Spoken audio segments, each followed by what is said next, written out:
Kwanza kabisa tunapenda kutoa shukrani za dhati kwa wafadhili wetu UNICEF ambao kwa sasa hawapo, lakini tunatoa shukrani kwa kutuwezesha katika shughuli hii. Vile vile tunatoa shukrani kwa facilitator wetu kutoka Zanzibar, Mr. Ali. Asanteni sana, mmetuwezesha toka wiki ya pili sasa. Wiki ya kwanza tulikuwa na mbinu za tafiti na kwa sasa tumekuwa na research communication. Kwa hiyo asanteni sana. Vile vile shukrani kwa tume ya mipango kwa kuweza kuorganize shughuli hii mpaka leo. Kwa hiyo nisiseme mengi, naomba nimkaribishe Mr. Omar. Asalamu alaykum. Ndugu kaimu msimamizi tume ya mipango Pemba, wataalamu wetu kutoka USRF, wataalamu kutoka tume ya mipango Zanzibar, ndugu waandishi wa habari wa vyombo mbalimbali, mabibi na mabwana, asalamu alaykum wa rahmatullahi ta'ala wa barakatuh. Awali yote kwanza tunabudi kumshukuru Mwenyezi Mungu kwa kutujalia leo hii tukiwa wazima afya tukaweza kukutana hapa katika kikao hiki muhimu. Lakini la pili, napenda kutoa shukrani za dhati kwa waandaaji wa mkutano huu, lakini na pamoja na nyinyi washiriki kwa kuweza kushiriki kikamilifu, mkaweza kutoa michango yenu mbalimbali ambayo michango hii imesaidia kukifanya kikao hiki kikawa ni successful. Lakini la pili, napenda nitoe shukrani za dhati kwa shirika la UNICEF kwa kuweza kudhamini mafunzo haya, mafunzo ambayo yameweza kuleta chachu kubwa ya maendeleo, lakini pia yameweza kuwajengea uwezo waandishi wa habari wa vyombo mbalimbali namna ya kuweza kutumia matokeo ya utafiti kwa ajili ya kuleta maendeleo mbalimbali katika nchi yetu. Lakini jingine, napenda niwashukuru wataalamu wetu wa USRF ambao wamejaribu kuangalia mazingira ya Zanzibar yalivyo, lakini pia wameweza kuangalia mazingira ya waandishi wa habari, waandaa mada mbalimbali ambazo zimesaidia kuhakikisha kwamba katika mafunzo haya siku mbili tuliokaa hapa tunatoka na utaalamu mkubwa na ujuzi ambao utatusaidia katika kuleta maendeleo ya nchi yetu.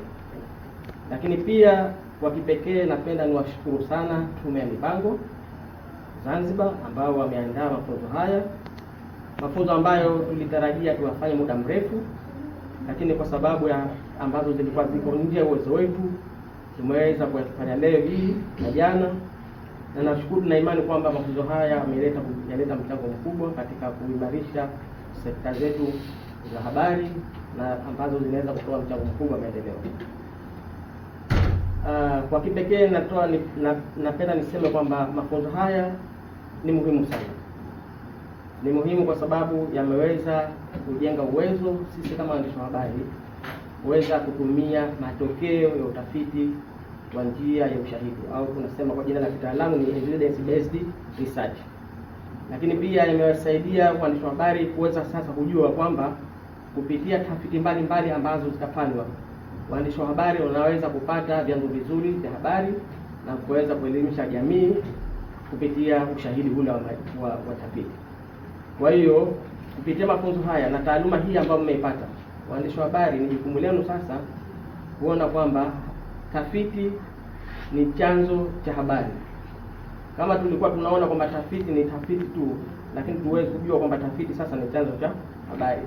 Kwa hiyo ni imani yetu kwamba tume ya mipango kutoa mafunzo haya ni kwamba tutakuwa na uwezo sasa waandishi wa habari kuweza kutumia matokeo ya utafiti kwa ajili ya kupata taarifa, lakini pia kwa ajili ya kuelimisha jamii kwa yale yaliyomo.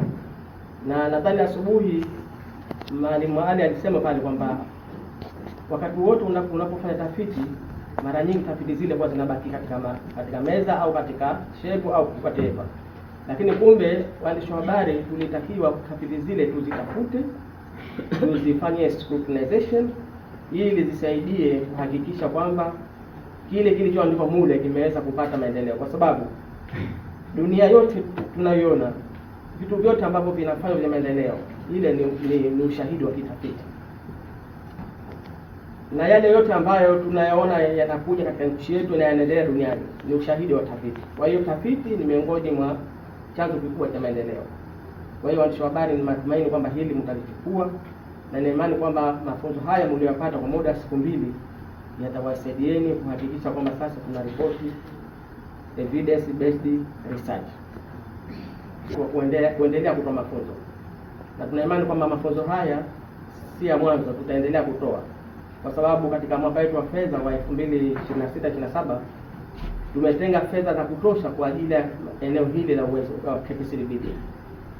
Tulikuwa tukitoa mafunzo muda mrefu tu katika masuala ya research, wale watafiti wakubwa kutoka kwenye vyuo pamoja na taasisi za tafiti, lakini kumbe tulisahau kwamba kuna taasisi ambazo zikiwemo sekta ya habari inaweza ikatoa mchango mkubwa katika kutoa matokeo mazuri ya tafiti, lakini pia kuweza kuitangaza jamii kuweza kujua kile kinachofanyika katika nchi yetu. Kwa hiyo kwa mwaka huu fedha za kutosha kama tume kwa ajili ya kusaidia eneo hilo, eneo la waandishi wa habari, kwa kujenga uwezo katika maeneo mbalimbali ya tafiti. Kwa hiyo ni tume ya habari, tume ya vyombo vya habari kutoka sekta tofauti, tushirikiane na tume ya mipango kuhakikisha kwamba tunaandaa kwa pamoja tafiti, lakini pia tunazitoa tafiti zile kwa matokeo mazuri. Kule tunazikusanya ambazo zimefanywa na vyuo, lakini ambazo zimefanywa na vyuo vingine. Kwa hiyo mnaweza mkachukua sasa muda kuangalia tafiti zile ambazo zimo mule katika website ya tume ya mipango, ili kujifunza ni research zipi ambazo zinaweza mkaziscrutinize au mkazichambua ambazo zitasaidia katika kuleta maendeleo katika nchi yetu.